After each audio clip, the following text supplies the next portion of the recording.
Usa ni sa pinakasikat og isa ka lugar nga nindot anhian diri sa Davao del Sur. Mao ni siya ang Mount Luay.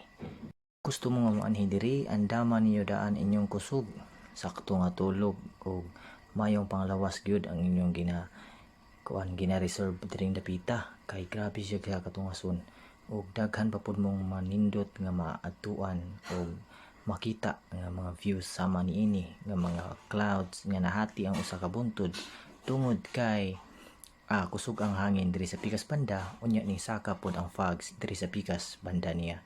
So mo ni ang imong makita.